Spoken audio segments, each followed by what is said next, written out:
Please, I beg you. Let's get a divorce and just get out. I've inherited the condo and you're no longer of any use to me. Saying this, my husband, Landon, got down on his knees. Being happy after hearing what my husband had to say, I took something out of a drawer. Yeah, sure. Here are the divorce papers. I left immediately, just as my husband wanted. My name is Allie. I am a 34-year-old office worker. I am still working at the advertising company where I started working after graduating from college. At first, I didn't know what was right or left, but after 12 years like this, I seemed to grow up naturally. I am now in a position to manage my subordinates as a general manager, and I am busy working every day. I love my job very much, so I can work as much as I want. Before I knew it, I was neglecting my private life. It's about time for you to stop being a workaholic. You can't continue to be a workaholic.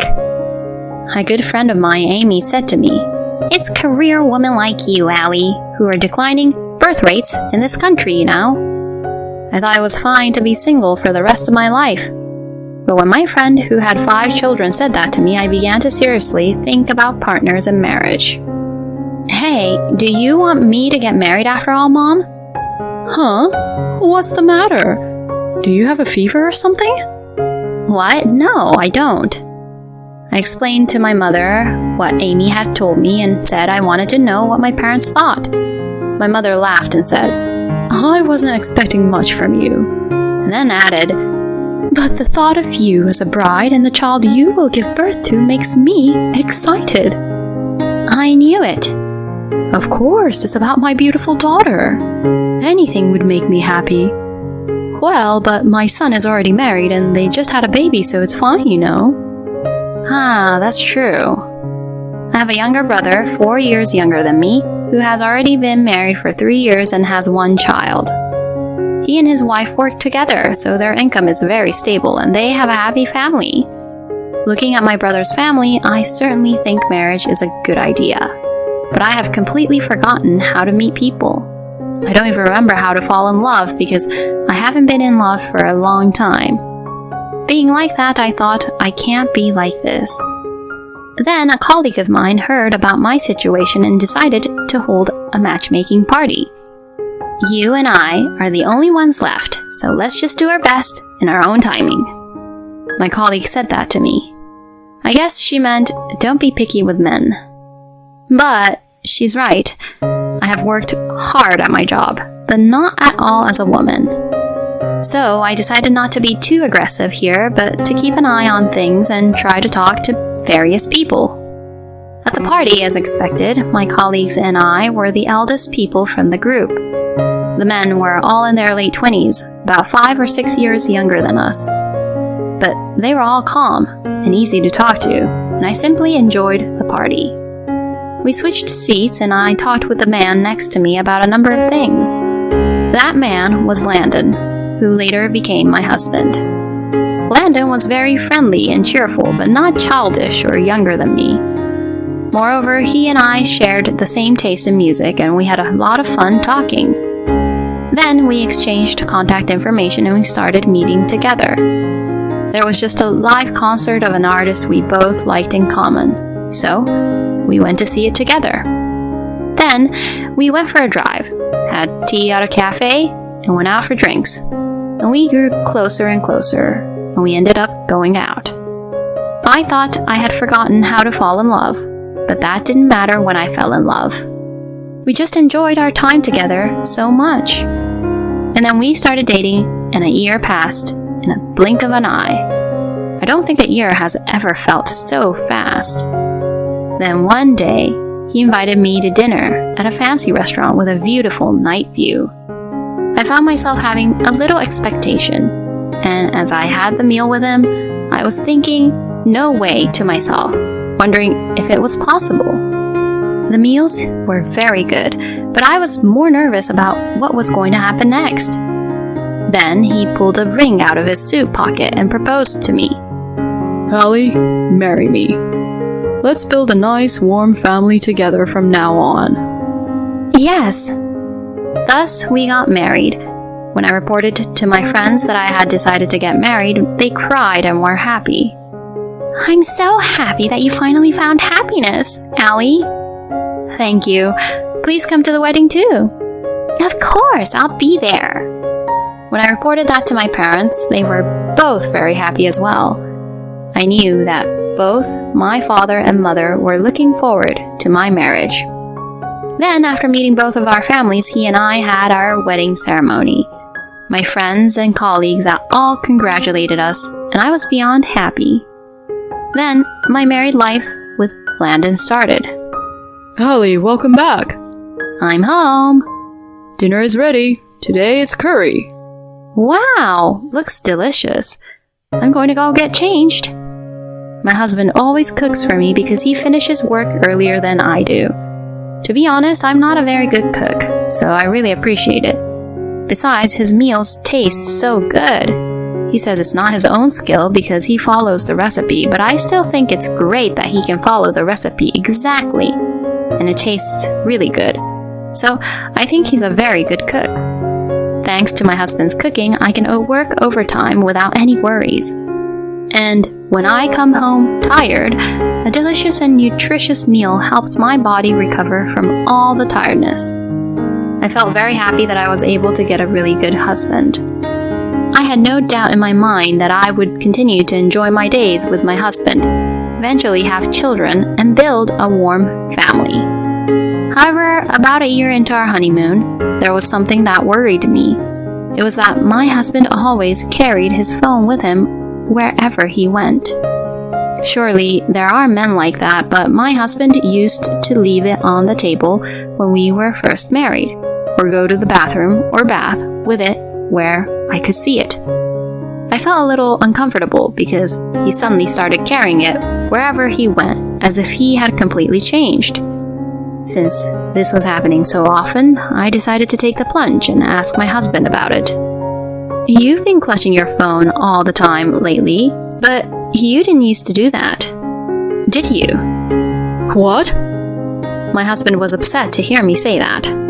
Then, after his eyes swam a little, he said, So that I can respond immediately when I get a work call or something. Something was very suspicious about him. I thought so, but I still wanted to believe my husband. I thought to myself, let's not pry too much into his life, and let's not suspect anything.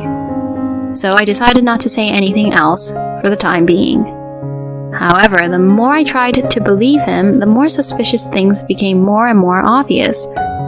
My husband often went to a store late at night. I'm going to go by the store right now. Why? I'm craving something sweets, actually. I thought I'd pick up some sweets.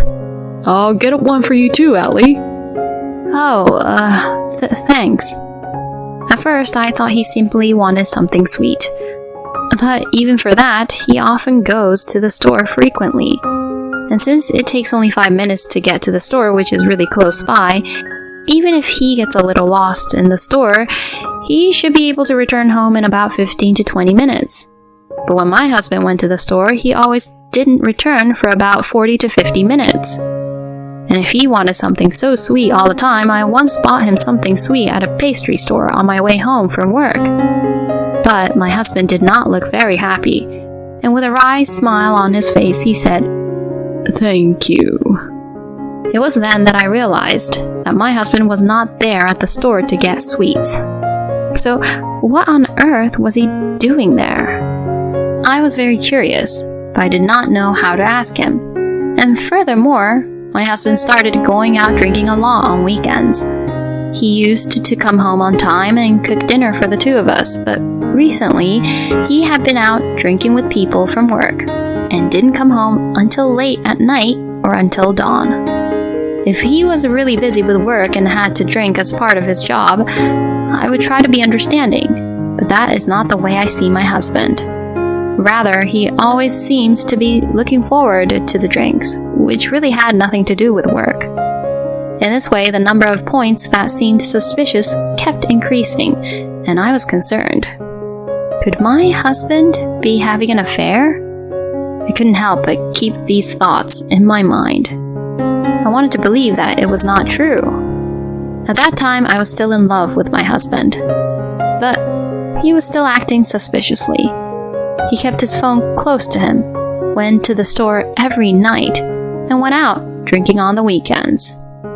I was very distressed because I was getting bothered. While I was having such a hard time, I received a call from my friend, Amy. "Hey Allie, you're not divorced, right?" "What? What are you saying all of a sudden?" I was surprised to be asked such a question out of the blue. And my friend said, "Your husband came to the real estate agency where I work." "What? To the real estate agency?" My husband has never talked about moving or building a house. Why would my husband go to such a place? As I was thinking this, my friend, looking a little uncomfortable, says, "Actually," and began to talk. To my surprise, she told me that my husband had visited the real estate agency with a woman whom I've never seen before. I had never spoken to Landon directly, so I don't think he was aware of me. But I was at your wedding, so I knew what he looked like. And besides, I recognized the same person because he wrote his name down. So it was definitely your husband, Allie. No way. I felt as if I had been hit on the head with something. My husband, in other words, was having an affair. I had no solid proof, but I guessed that was the case. My husband's suspicious behavior until now became clear to me. I felt like I had connected the dots. I didn't want to think that, but I knew it was what I had expected. I was in shock, but I also felt somewhat blown away. To my own surprise, I felt my love for my husband disappear, bit by bit. Then I decided to request an investigation by an investigation agency in order to obtain solid evidence. I could no longer be kind to my husband. He would talk to me in a natural way, but I would get annoyed because the affair would flicker in my mind. So I often acted coldly, and my husband was troubled. "Oh, what's wrong? Are you in bad mood?" "It's nothing." "Oh, I see." My husband would look awkward and quietly go into his room and not come out for a while.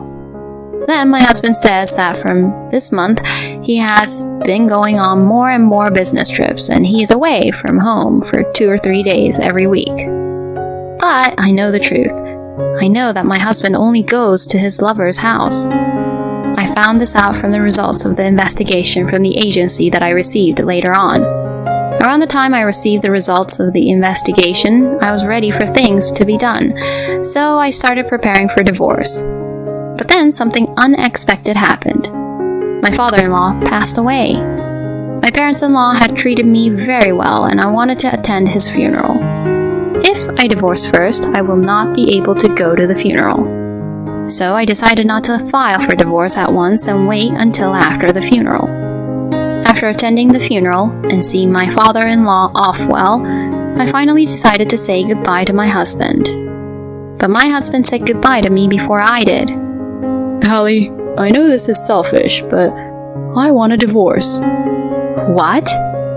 I was surprised that my husband was the one to initiate the divorce. Since the affair seemed to have been going on for a long time, I thought they were just playing around without wanting to get any divorce. Why? "Well, that's..." My husband was at a loss for words. He didn't think I would ask him why. I think that's stupid of him, but that's the way my husband is. It's really bad when he doesn't think things through.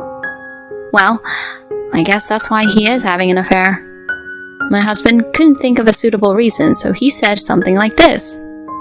"Oh, you know, I just wanted to be with a wealthy person. I thought I could have a good time with you if I was with the general manager of a major company. But things have turned out differently than I expected, due to some personal differences. Please, I beg you, let's get a divorce and just get out. I've inherited the condo, and you're no longer of any use to me." Saying this, my husband Landon got down on his knees.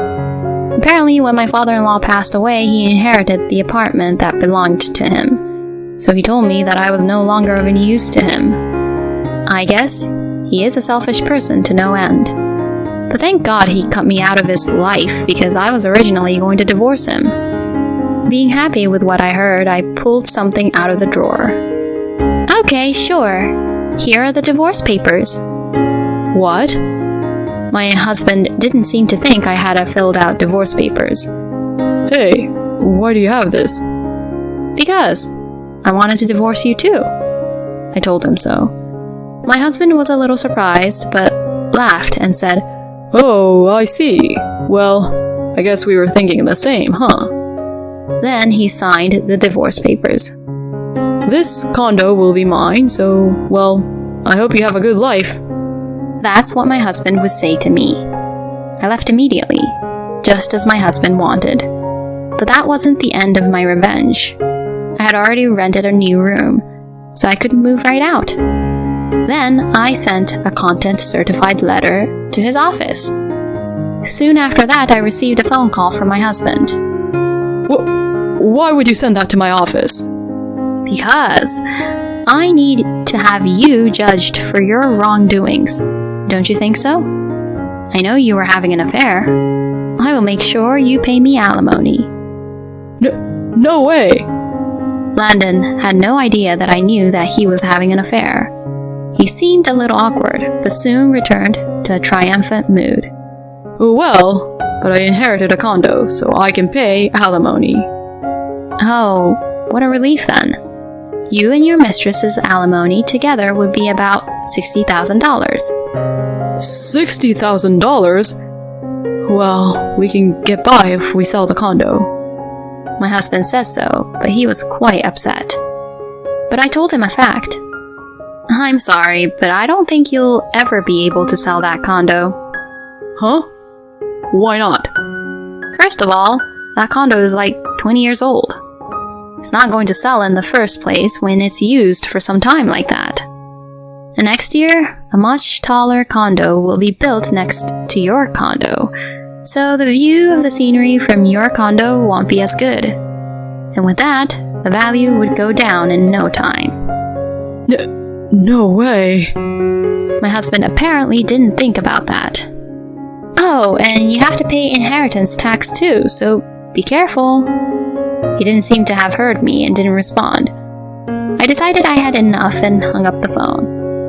Then, through my lawyer, I filed a claim for alimony against my husband and his mistress. Incidentally, as I had predicted, the condo that my husband had inherited could not be sold, and they seemed to be in a lot of trouble.